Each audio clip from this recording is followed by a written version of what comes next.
it's supposed to snow tomorrow, so we're gonna get to see how that plays out. I think we're gonna take some sleds and go over to a hill nearby. Me and the kids go over and tear up a hill. You and the kids tear up a hill, or see an old man get put in traction.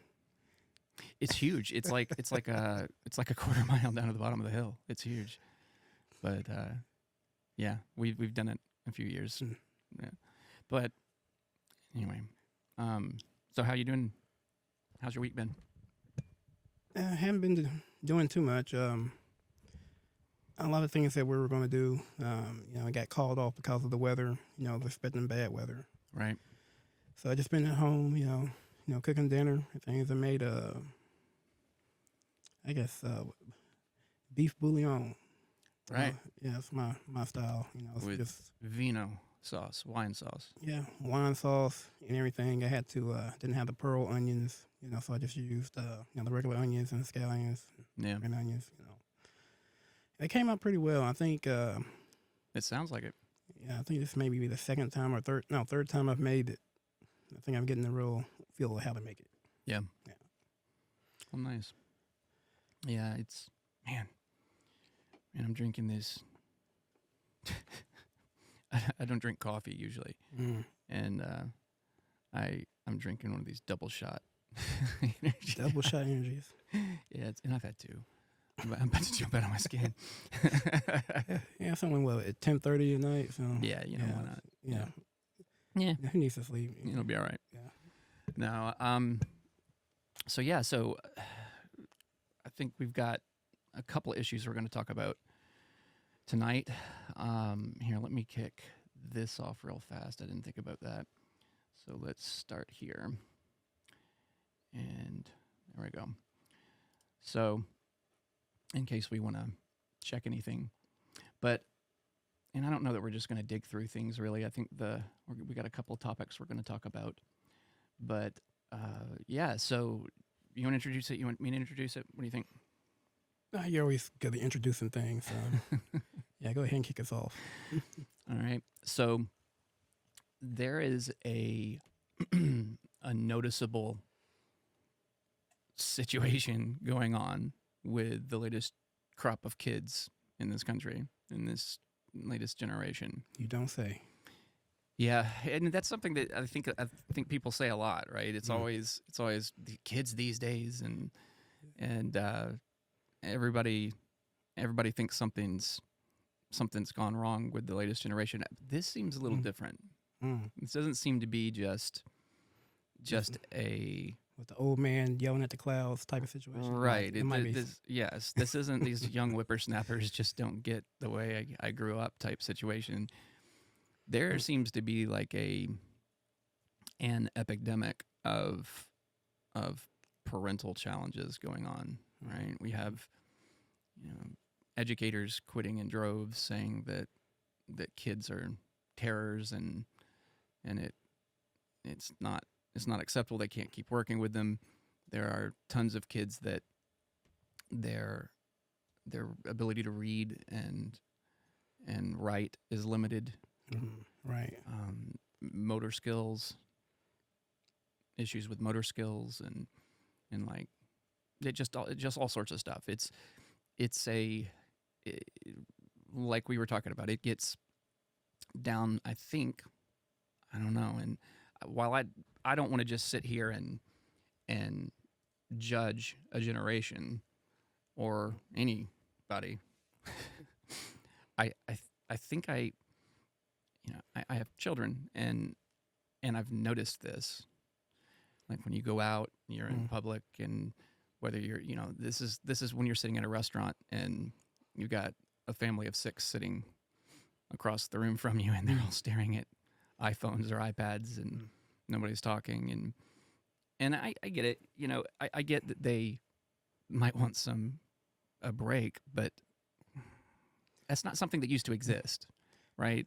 At least not that I recall seeing, and certainly not at the level that we're seeing it today. I'm just kind of wondering, is that like the litmus test, for a parent, like when they take their child out, in public for the first time, to see how they react or act, especially at a restaurant. Because I've been in a few restaurants too where. Is there a litmus test? What do you mean? Yeah, well, you taught your kid to behave, but when they get out in public, it's kind of a different thing. Like, in my experience, like, you'll see a kid sitting, like a well-behaved kid, sitting in his chair, Mm-hmm. eating his food, Mm-hmm. not disturbing anybody. His parents say, don't do that. They don't do that, Mm-hmm. and they continue about what they're doing. Now, on the other hand, this has been my experience, Mm-hmm. where you have the parents, they have 3 kids. You're sitting in a restaurant. The kids, rice starts flying.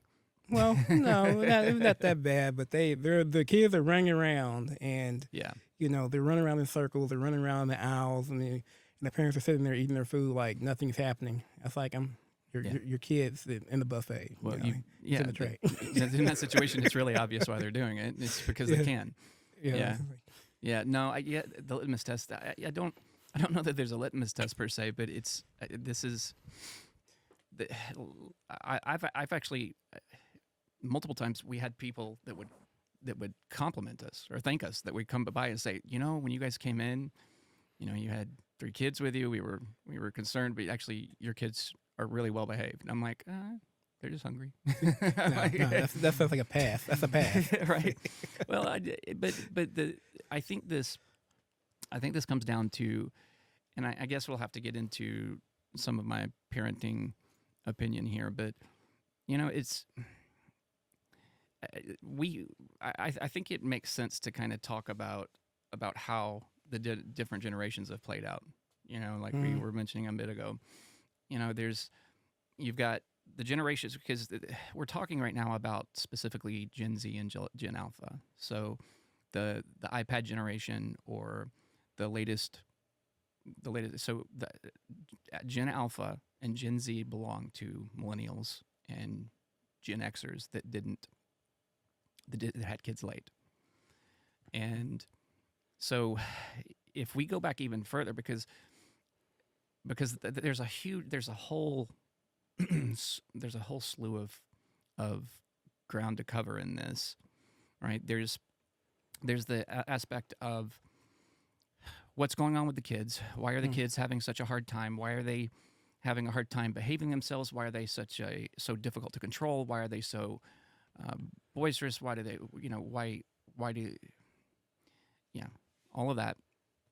And then there's the element of what's going on, right? What's going on at a generational level. And so I'm Gen X. We're Gen X. And I had kids late, right? So I say late. I waited late for Tennessee standards. I didn't have kids at 18, 19, or 20 years old. I waited until around 30 to have children. And the result of that was I saw a lot of people in our age group that started having kids about 10 years before we did. And I want to say this was on purpose. This was more a function of just life. It wasn't like I necessarily just said, hey, we're going to wait. It's just the way life played out, career and all that stuff, college and, military and all that. I just, the years started rolling by. And so by the time I was in a position, by the time we got married, 26, 27, and then, have kids, first one at 28, almost 29, second one at 30. Yeah, that's pretty good, yeah. Yeah, and well, the way that it played out, just sort of, I didn't realize it may be a direct function or a direct result of it, but I did a lot of maturing in my 20s, right? Yeah, and I think that's what is a good, just in my opinion, that 30 is typically where you're more established. Like you have a good understanding of the world. Typically if you are on the path to college, you graduate, 23, then you get to experience the world a little bit. You establish yourself, maybe get some credit, and you're actually prepared to have kids. Yeah. So I think 30 is a good age. Yeah, you've got some life experience. I don't think you don't have wisdom by the tail just yet, but you've you're on the path, right? Yeah. Like, Probably got some of that partying out of your system right, you too. got some of the partying out of your system. You're a little less volatile, a little less reactive, a little more contemplative. You know, you think things through a little bit more.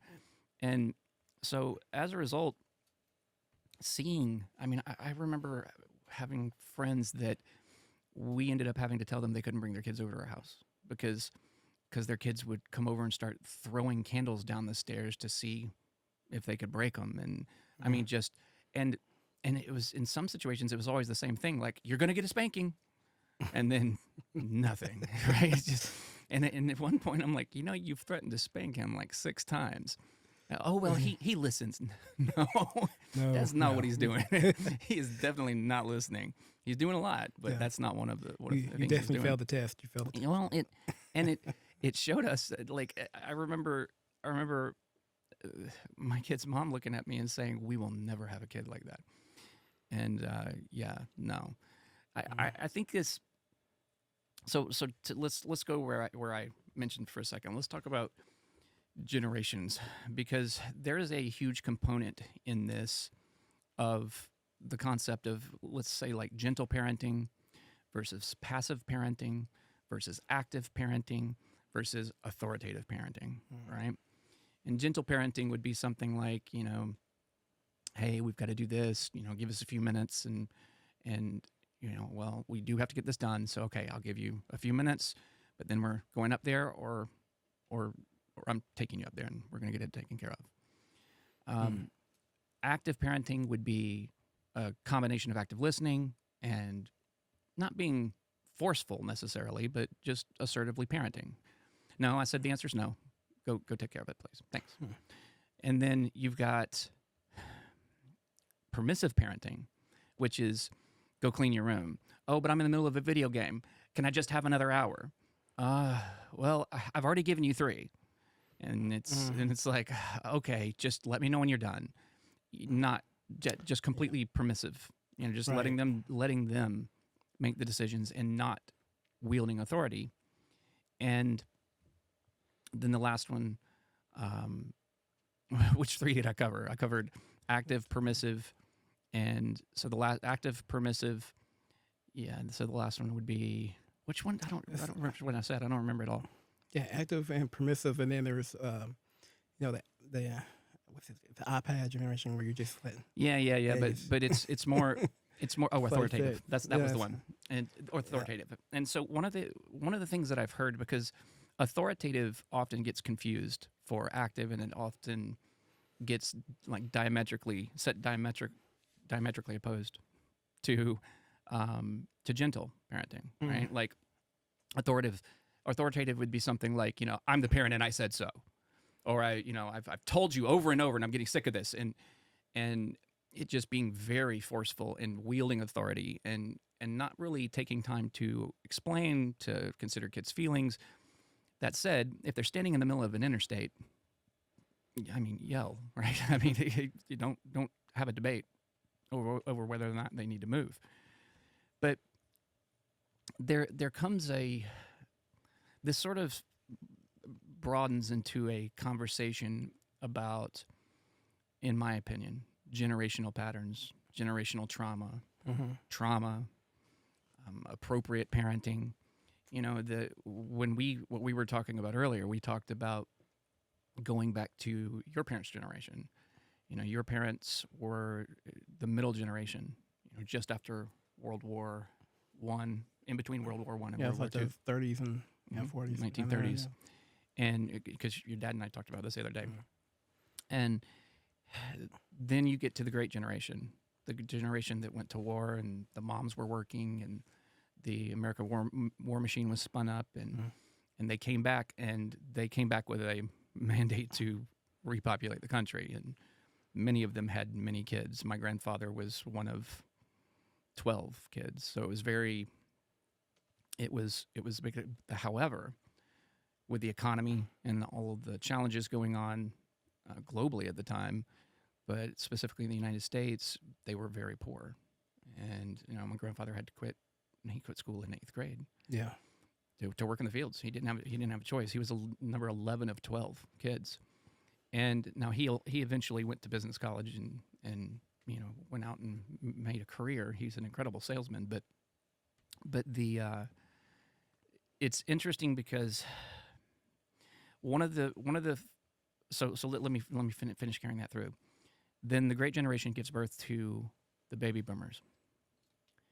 And the baby boomer, no, I'm getting this mixed up. I think the Great Generation is after World War I, and then the middle generation is running right up to World War II.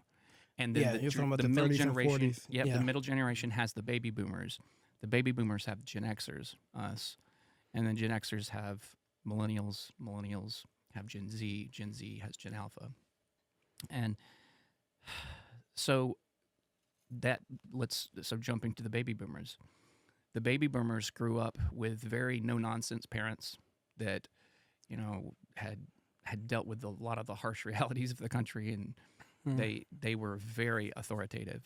It was children were expected to be seen and not heard. It was sort of a you don't do it, you stay out of the way. Yeah. You just do what I say. Yes, I do. You do what I say because I said so, or you can go get a switch off the tree and bring it in.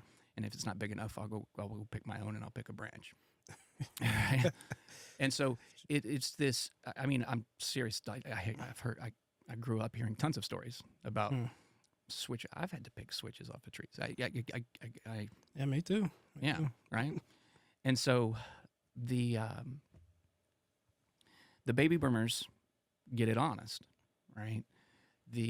I'm not saying it's okay. Right? I'm definitely not trying to excuse abuse, trauma, anything like that. I'm just saying that they were handled very, very harshly and very forcibly. The Gen X, then we come in, and you and I are on the tail end of X, where we're right up against millennials, like within 2 or 3 years, and the baby boomers had their parents as a model, and although they tried to do things differently from their parents, what survived was the whole concept of spare the rod, spoil the child. And obviously, I can't speak for the entire generation, right? I'm sure there are parents in New York that were not this way, but I'm painting with broad strokes. But the experience that I've seen, they were traumatized, right? The boomers were just. It was very much, you mind your place, you stay out of sight and out of mind, and but they were always right there. They were just there being well behaved. It wasn't like they just ran off and did their own thing all the time. Right.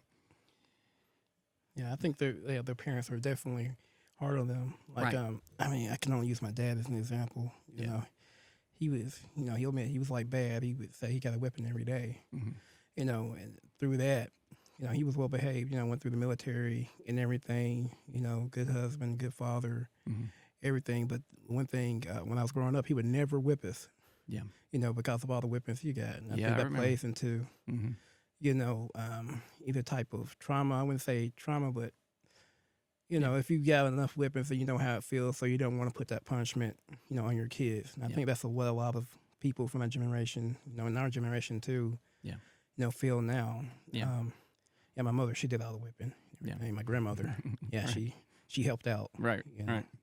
Your granny definitely. Yeah, she tagged you in. Go get a switch. Right. Yeah, my switch broke. Go grab me another one. Yeah, a thicker one. Yeah, but that is something that I think plays a part in all the parents. How they grow up and everything. Right. They just pass that on generationally. And there's a lot to be said. I don't want to go too far off topic, or till we get to that point. But you're fine. I think when we're, I can't say as a parent because I'm, not a parent or anything. Yeah, but you were a kid. Yeah, I was a kid. I think everybody's qualified to at least discuss parenting. You were a kid at some point. You had parents. You have parents. So yeah. It's good everybody should know that they have parents. Right, just in case it was in doubt. Not an alien, I swear. Right. Or test tube. Yeah, not a test tube, baby. Got a belly button.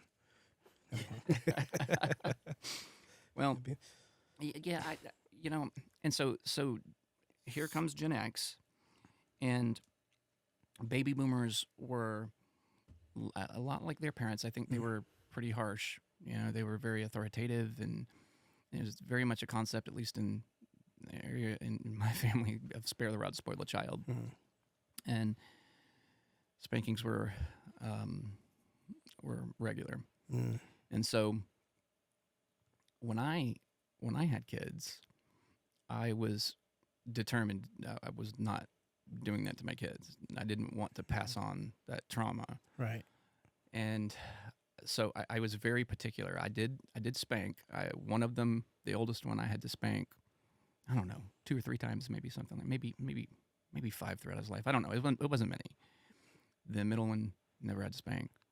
This is because like they were younger. They didn't really know any better. I'm talking about when they're younger because it's I think that spanking is a recourse for a kid that's not old enough to rationalize and old enough to talk and old enough to reason at a maturity level that you need to meet the situation.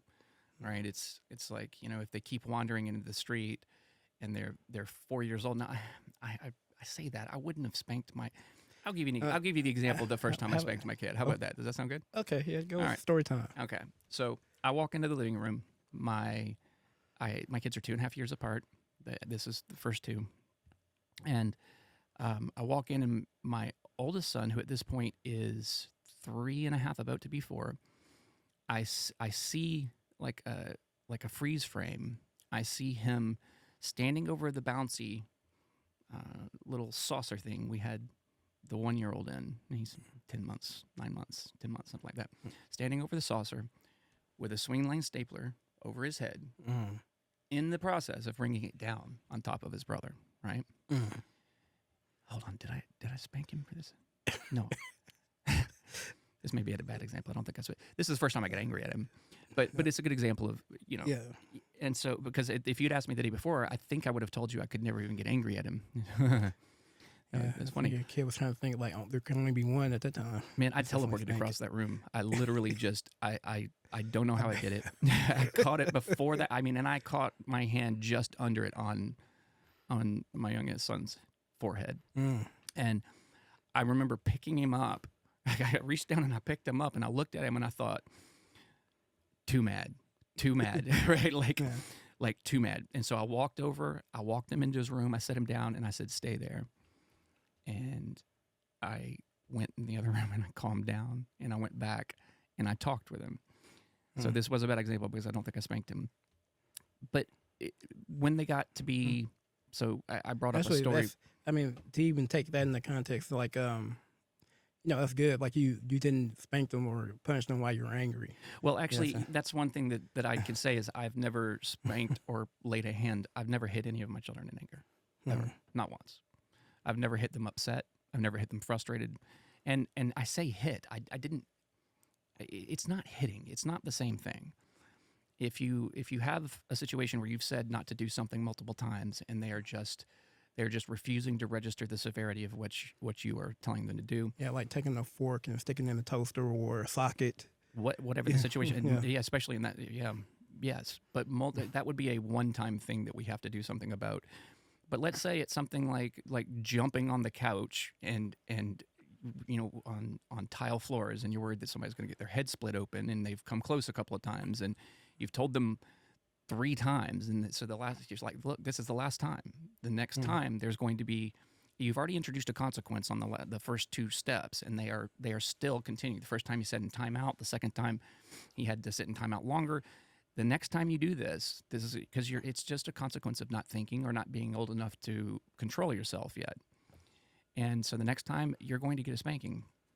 And so when it happens, it's like, son, I told you, go up to your room and wait. Goes up there, sits down. If I'm upset, if I have gotten upset, then you calm down. And I go upstairs and you get down on your knees in front of him and sit down and you say, why are you here? What's going on? Getting a spanking. Why are you getting a spanking? Because I kept ignoring what you were saying. What should you have done? We should have done this. All right, take a second. Let me know when you're ready. And when he says, and I had one that would say, okay, I'm ready. The other one would just wring his hands and it would be like, okay, if you don't make the decision, I'm going to make the decision. I'm going to make the decision for you. And you stand up, you take your hand, you pop them a couple of times. They start crying. You pick them up, you hug them, and you say, look, I love you. I don't ever want to do this. Let's not put ourselves in this situation again. Yeah. It's a tool for teaching. And like I said, I had my oldest son. It may have only been like 3 times that I ever had to do anything like this, but every time it's calm, it's loving. It's a consequence. Yeah. It's not a, oh, you defied my authority, right? That's not what's going on. It's not the intent, and it's in love. And so, Yeah, I think that's very important. Like, I think a lot of parents, like, I can't remember, well, I know why I was being spanked, but when you take the parents, when they're talking to the kids, it's always important for them to understand why. And if they can articulate why mm-hmm, they're being punished, then mm-hmm, it sets a better example, so they know not to do it again. right, But to that age where they're not, fully aware of what they're doing, that's going to be the answer. Like, so they don't, touch a hot stove or anything. right, I think that gets into something else psychological. Like, yeah, like they tell you something, you believe it. At least yeah, until you're an adult and know better. yeah. Well, my dad was over at our house one day when my oldest was the only child, and we're grilling, and my oldest son walks up and puts his hands up on top of the grill. I mean the grill, puts his hands up on top of the stove and touches a hot iron. And he yells and jumps back, and we have to run it underwater. And my dad's like, "Are you going to put something up to stop him?" And it's like, "Why?" He said, "Because so he doesn't do it again." I said, "If he does it again, we've got a much bigger problem than a stove, right? The stove is not a problem." Yeah. I was like, "I think he learned the lesson." I think he learned it. But it's the idea that you are attempting, you're collaborating with your kids to help them grow and learn. And there's an interesting, I learned something interesting from being a parent. Children, and someone gave me this advice when I was younger, and I don't remember who it was, but it turned out to be one of the truest things I've ever seen. Consequences aren't there for you, right? Consequences aren't there to prevent your couch from getting damaged or to prevent. Now, you might have rules in place for that, but that's not the function of a consequence. A consequence lets a child know that when they do something they are not supposed to do, there will be a consequence. Mm-hmm. And it's as natural as any other rule of the jungle or law of the jungle, or you know what I mean? And so if you have a kid that constantly steps across lines and boundaries and does not receive consequences, I would argue that you are psychologically harming the child, because you're it's proven that children that do not have any sort of consequences for poor behavior, for breaking rules, for stepping out of the boundaries, they have hard times feeling safe. It ends up creating safety issues with them, and not just safety issues in the house or safety issues with. It's safety issues with. I don't know that there is that. It's almost like there's no natural order being imposed. A kid needs to have feedback on what's going on. Now, I don't think you should yell or beat them over that, right? That's not what I'm suggesting. I'm just saying that it's a labor of love. I mean, parenting is teaching children to manage their own consequences. Yeah. And if you've done it right, by the time you have adult children, they impose consequences on themselves. All right? Yeah, I spent too much time on on a game the other day, and I'm taking a couple days off, just trying to get some other stuff that I should have been done taking care of, because life is a balancing act. It's a seesaw of self-imposed consequences, short-term sacrifice for long-term gain. Yeah, I think that's what you do as a parent. You teach their kids that, so even if they don't understand it now when they're young, eventually, hopefully, if you ingrain them in them, enough, right, then when they're adults, they'll remember those lessons. Right. I've always looked at it like as a parent, whatever skills, abilities, rules you don't teach your children, the world is going to teach them for you. Oh, yeah. And the problem is the world doesn't love them. Mm-mm. The world may kill them teaching them these lessons. That's the point of parenting, is to sandbox them and teach them these things. And so, as I got into parenting, it really opened my eyes with my parents. For example, I believe I started off as an authoritative parent. And I mean, for the first, and then it's hard to say for the first couple of years because the first couple of years there wasn't much discipline other than yes and no, don't do that. There wasn't. It's not like there were any hardcore consequences needed for a 3-year-old, right? It was just no, we're not going to do that, and that's not how we do this. But it took until I had a child that I had a genuine struggle with, and what I mean is one that genuinely scared me, right? Like where I was like, I'm afraid that the consequences that he's going to face by not towing his own line and not managing himself and is going to be so severe that it's going to spin out of control and cause consequences that he can't undo. And I think at first I started going authoritative, right? Like what are you doing? What is the matter with you? We've told you over and over. But it was just very clear this isn't working, right? And I'm not angry. I'm scared, right? It's not the same thing. It taught me a lot. It taught me that my parents confused a lack of anger control, lack of anger management with angry parenting with authority, and wielded it as if it were appropriate authority, which is very, what's the word? Traumatizing, discombobulating. It's confusing. It's traumatizing. Yeah, psychologically abusive, I guess. Yeah. So so how do you think that ties into like the pervasive parenting and like how Generation Alpha, permissive? Yeah. Well, I think because I think we have a generation of kids that the reason they're called the iPad kids or iPad generation or iPad kids, I guess, is because from a very young age they've been raised on iPads. Right? They've had devices stuck in their face, and I'm sure there's a whole slew of reasons. I'm sure it's some complicated intersection, some complex intersection of parents not having time, parents having to work extra to make up for all sorts of issues, and not to mention even economic and so stuff like that. Yeah, I think that's part of it too. Yeah, definitely. And the iPad being such a good distraction. It's easy. And especially with divorce rates increasing, single parent homes increasing, it's very easy to get trapped in a cycle of I just need time. I need some time. And hopefully it's not just I need me time, which you need me time, but that's what bedtimes are for, right? They serve more than one purpose. It's they go to bed at 8:00 and you get an hour or two off before bed. It's sort of a decompressed time. But the permissive is just letting them do whatever, because as long as they stay out from underfoot. Right, as long as they're not in your way, disturbing your time. That's right. That's not parenting. That's not even that's a lot. That's not a lot of things. It's not just not parenting. You're right. It's not parenting, but it's also not relationship. Yeah. And you're not teaching children now. It may very well be because the parent doesn't know how to do that, right? And there was a lot of I struggled with this a lot with my family and what I was willing to allow my children to be subjected to around my family. And there is, as a parent, you have to be able to draw lines.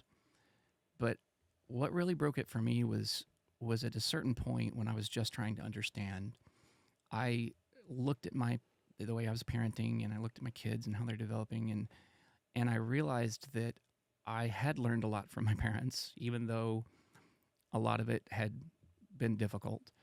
And let's be real, it's very traumatic. But I went to my grandparents and I said, help me understand, because I'm struggling with this. And I heard very consistently from multiple grandparents. I was very fortunate to have grandparents until old age. And I still have grandparents, thankfully. And each one of them that I asked said, I would suggest that you go go easier on your parents. I would suggest you seek ways to forgive and ways to. Now, there are obvious limits to this, right? I wouldn't try to encourage someone to step back into abuse, right? Physical abuse, sexual abuse. I don't think that something that's detrimental to the individual should be just walked off, like, walk it off, champ. That's not what I'm saying. But it did help me to understand that they got as good as they gave, and it may have been a situation that they just didn't know. Case in point, my mom had me at 20. All right, so Yeah, it's a very young age. I was a full 10 years older, and there are parents that it happens much earlier, right? There are parents that it happens at 15, 16, 16, 17, yeah. 18, and that's a situation of kids raising kids, and hopefully they have support and help from older family members, but that's I think the temptation is to not fully understand the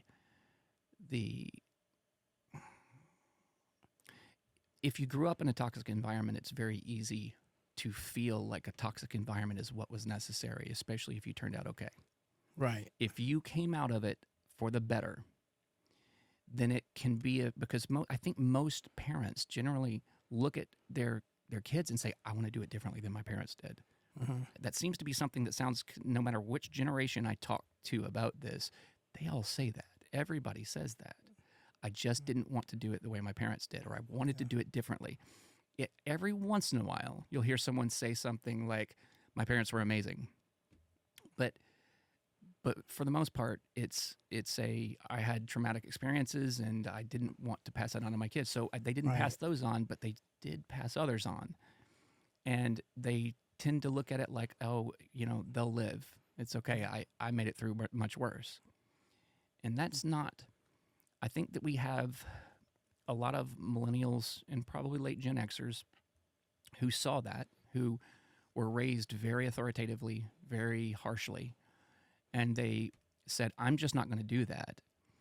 And due to probably a complex intersection of reasons, ended up being more permissive than any type of active or and it could, like I said, it could be because there was so much trauma and dysfunction in the relationship that they had that they just didn't understand it. For example, if there's high levels of narcissism in the home, right? That is a really hard generational thing to escape, because then you get into your risk reward systems. That's when you end up in feedback loops where, but I need to feel loved, and I expect to be loved in the way that I feel love, but the only way that I was taught to love was this, and it just creates this feedback loop of toxicity. Yeah, I think I was mentioning that, like how we talked about generational curses and things where you're just passing on trauma from your parents to you, to your kids, their kids to their kids. And at some point you have to break it, then you if you can, you have to forgive that person, because you're not really forgiving it for them. It's for your own sake, for you to be able to move on. I agree. And it doesn't have to be to their face. But when you don't forgive somebody, you carry that chip around on you. Yeah, That's your burden. Yeah, you need to forgive yourself, even if that abuse, like, it's not your fault. Even if there was abuse, I think there is a significant value to coming to a place to where you can say, you know what, I'm going to just accept that it happened to them, they didn't know the impact it would have, or they just, and if it's a situation where they're still doing it, that kind of gets into the next topic we're going to touch on, but it's hard. It's difficult to deal with trauma, because it's sort of like a competition between having my needs met versus having their needs met. And I think it boils down to, if the situation's toxic, if it's genuinely toxic and there's no way to get across the stream, if there's no way to break the toxicity, if you don't hold a lot of times, especially if we're talking about the child, a lot of times the child doesn't have the authority, doesn't have the respect, doesn't have the whatever to to introduce an armistice and say, look, we're going to stop, and I want to break the toxicity. And so, it can be difficult. It can be difficult to manage those, but it did help me a lot talking and finding out that A, my parents are young, and B, what happened to them was worse. Mm. That put me in a spot where it was like, okay, what happened to my mom? Right? Yeah. Which, and it just gives you a different perspective. which I needed. Yeah. I needed that. I think everybody needs something like that. Yeah.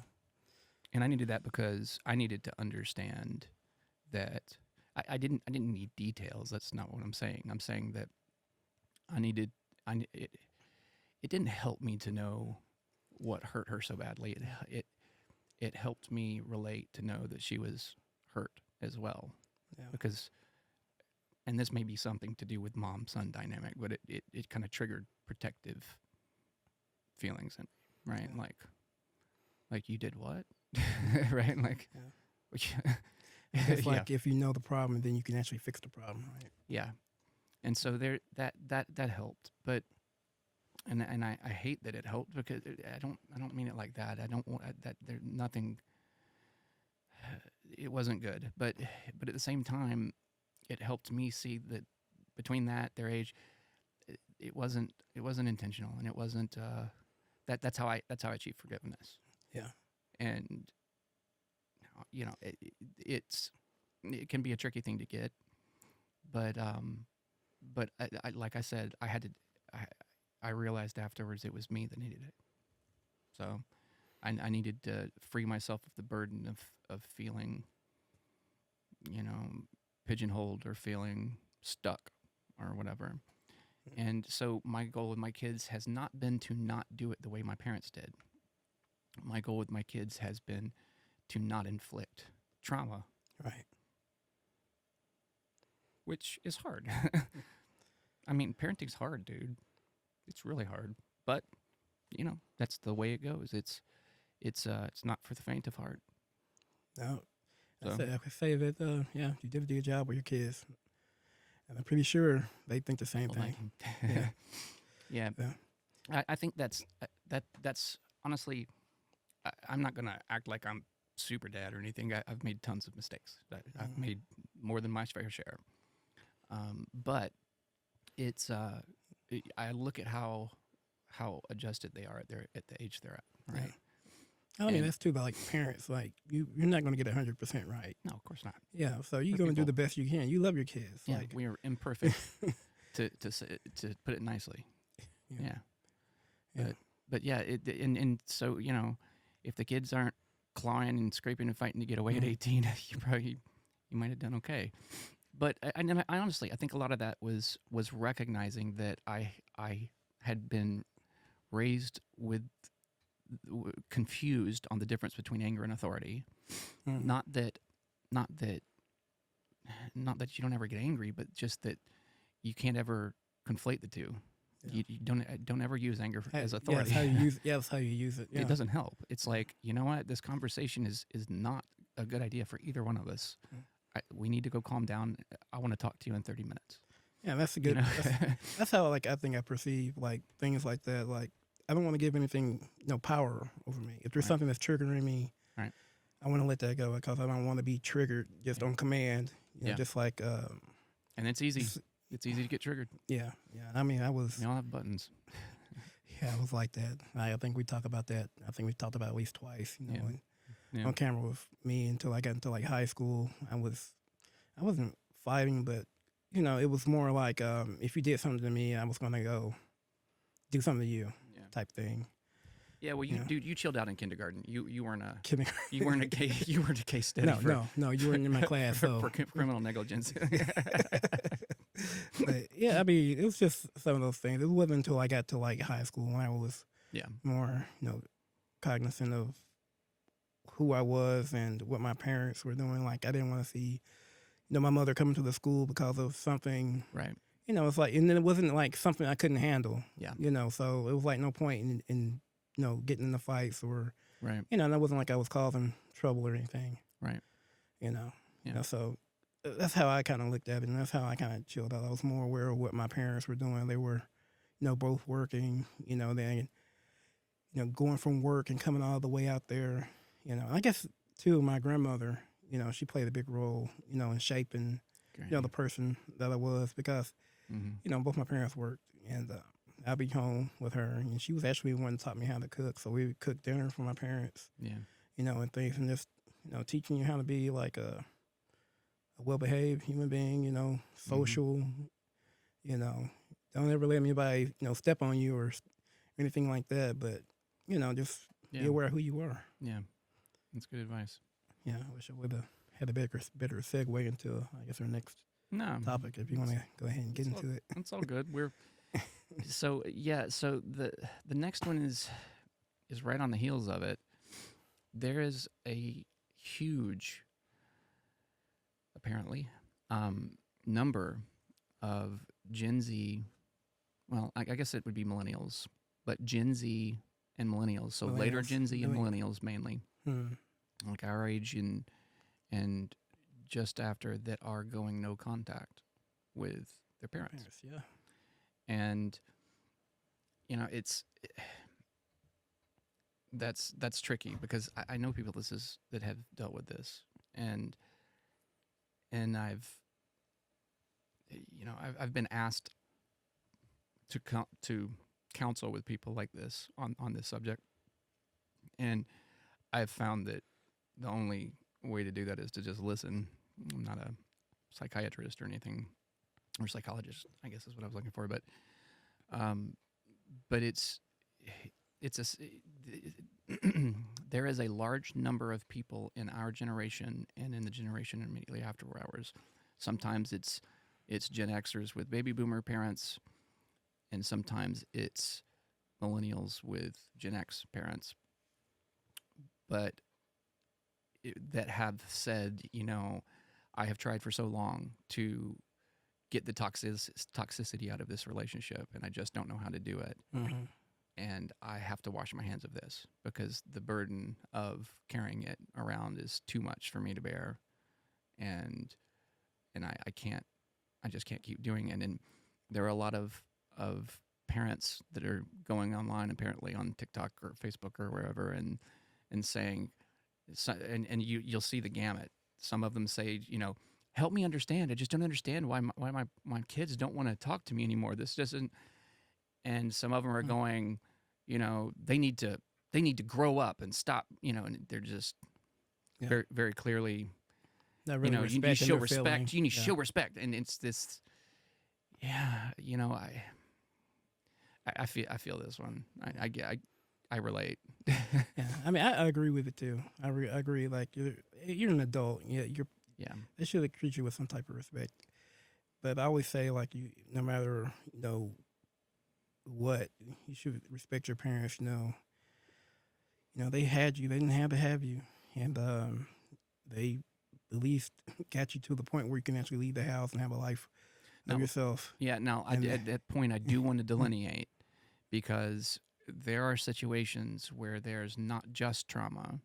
There are situations where there's extensive abuse. There's situations where there's extensive neglect. There's situations there's the whole gamut of parenting experiences wrapped into this. So I don't want to marginalize or pigeonhole people that are coming out of bad experiences. If you came out of an abuse, I mean a highly abusive situation. Yeah, like sexual abuse or anything exactly. like that. Yeah, that's going to be tough. Yeah, right? that's not the type of thing that I think it's incumbent upon you to march back into and say we need to settle this. No, it's not. I look back. I refer back to what we were talking about with forgiveness, but that forgiveness isn't for them. Yeah, that's for you. And I don't mean that you shouldn't offer it to them if you feel that's what you should do. I'm saying that you need the forgiveness, because you can't carry it. It's toxicity. It's just darkness, and carrying that around on your heart it takes a toll. So, being able to walk free of that and find a way to let it go and say, this is the past and this happened, and I think that's critical. And there are a lot of circumstances where that's necessary. Yeah, you have to just Yeah, release them. I think Yeah. I think that ideally family structures would be preserved if you can, and people would, and again, not in those circumstances, but in under more less drastic circumstances where it's just tension, and and it's hard to even just group toxicity into this, because it's the thing that, like I said, the thing that got it for me was recognizing that's the environment they came out of. Mm. Right, they got this, honestly, I guess you would say, which Well, that's all they know, and it's yeah, I mean that's different. Like what they're doing is they don't know how to parent. They still love you. yeah, Like the abuse that they think that they're giving you is something that they think is going to make you a better person. Right. Like they were. That's Right. not the same. Yeah, that's not the same thing that we were talking about. Like there are other things where they don't care anything about you. They've Right. got you. They're using you for a paycheck. yeah, Like I've known people who've had their credit scores just messed up because the parent yeah, didn't have credit and they used their social security number to get the credit and messed it up. Yep. So yeah, that's something that well, in that example there with the credit card stuff, hopefully you'll get over that maybe, before that parent actually dies. yeah, You don't want to have that carrying around with you. But the other stuff, like I said, like the sexual abuse and everything, Yeah. at that time you just gotta forgive yourself. yeah, You can't carry that with you and then expect to go anything into like a healthy relationship. And that's why I'm saying like generational curses. You're just gonna pass that trauma if you never resolve it within yourself. You're just gonna keep passing it along. yeah. And if you don't, you will pass on some other manifestation of post-traumatic stress disorder or some other manifestation of toxicity. Mm-hmm. And the reason is because it's sort of, I think there's an identification, recognition, and a maturation process that has to occur in there. I think a person has to, and I think this comes down to speaking to kids and well, speaking about kids. A core part of a child growing up and child development is, I mean, it's one of the hardest things to do as a parent to figure out how to take these children who are loved and taken care of and tell them how rough this world is.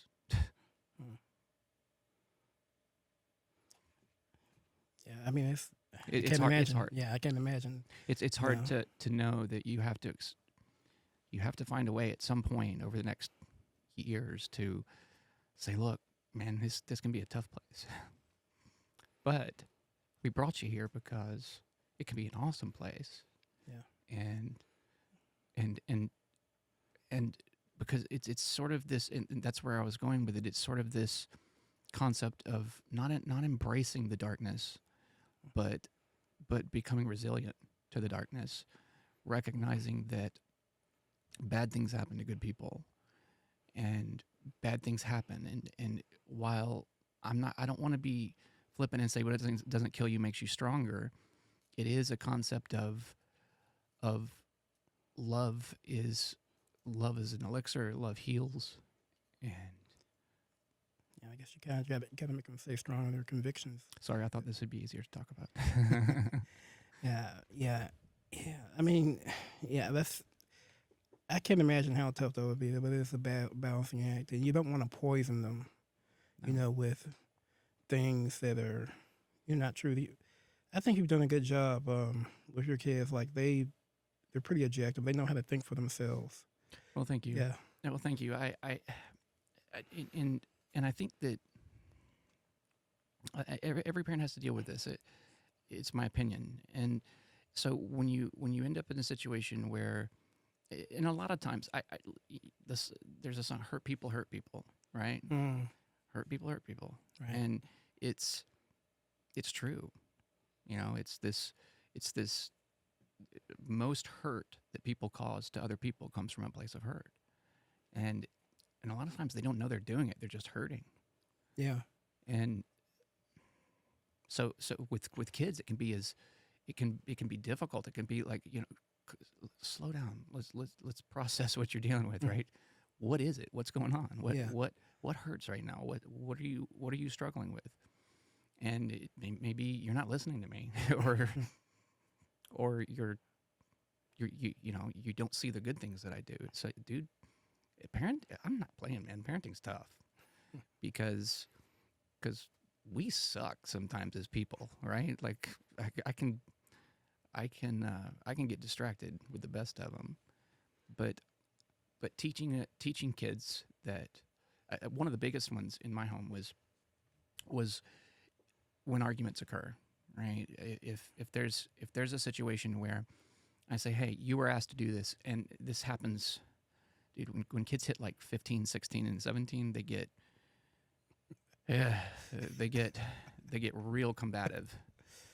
Boys especially. Yeah. And I think it happens with girls a little earlier, but it's like you say, hey, I told you to do this, and you said you were going to do it, and and what they're feeling is they know they are that they've got accountability coming, right? They know it's rolling down the lane, but they don't like it. They feel justified in the decision that they made, and they really don't like you bringing any their attention to it and calling them out. And so they'll turn back and they'll say something snarky and fast and quick-witted that you're just like, what did you, what?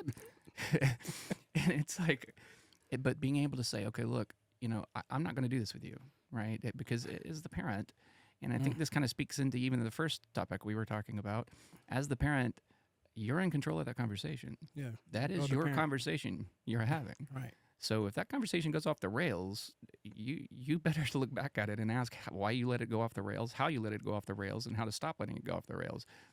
Because kids learn more from watching you and seeing what you do than they're ever going to learn from the brilliant nuggets of wisdom you tell them every day of their lives. That's very true. And it's monkey see, monkey do. It is yeah, I heard you say a lot of great things, but you taught me how to be a verbal boxer, right? You taught me how to spar verbally with the best of them, and so learning to the biggest one, like I was saying, is when we have one of those situations at the point that I realize that I've let this conversation go off the rails as the parent, I'm going to stop it. I'm going to say, okay, this conversation's over. We'll talk about this later, right? And I don't mean 3 weeks later. I mean, you come back, and I typically would come back with, I'm sorry. I shouldn't have allowed that conversation to devolve like that. That's my fault. And for me, it was demonstrating humility in authority, because there's a great deal of humility in authority. As a matter of fact, I could argue that humility without authority, authority without humility, is just power. And that's toxic, right? Not because power or being stronger is toxic, but because the amoralistic or the amoral application of power, it doesn't consider who it's being applied to. The hammer doesn't worry how the nail feels. So it's a tricky thing. And what the kids learn from that is the kids learn that they are valuable enough to be apologized to, that they matter. They're heard. Yeah. They're heard. And if eventually it'll be a matter of which one of you comes back first. Which one of you is going to come and say, I'm sorry first? And the kid will learn that they get to take that burden and set it down. I wish I'd learned it at 15, honestly, because it's a wonderful life skill. It's awesome being able to say, you know what, this has really got me worked up right now. I'm going to set it down and apologize for thinking I'm too big for my britches, and I shouldn't. I probably shouldn't have reacted that way. I apologize. And I can't think of it's a critical skill to teach children, and it also helps teach them the same humility. It teaches them accountability, and it teaches them there's a problem, there's a solution to pain, and it's not running around like a chicken with your head cut off. It's not swinging. It's not lashing out. The lashing out just makes you feel worse. The solution is sacrificing short-term gains for long-term rewards. So, in relationship. So, anyway. Master and commander of your own emotions right? Everything, yeah, plays all that. And your destiny, right? Right. Yeah. Well, I think we've gotten emotional enough, and yeah, we could probably beat that to death for another hour or two if we wanted, but I think we can drop that one there. Okay. You feel good with that? Yeah, I think we got some good things. It's a very big topic, so It is a huge topic. I know. I'm pretty sure we're going to approach this, maybe get a different perspective. But, Yes, 100%. And again, we are all people. We all make mistakes, man. It's better to teach how to. If you try to teach kids that they can't, they're never going to trip. That's just unrealistic. You teach them to fall forward and to get up, right? I really like that concept. I think it was Denzel Washington I heard talking about it, saying fall forward, right? He says a lot of great things. He says a lot of great things, Yeah. doesn't he? He's a pretty wise guy. For real.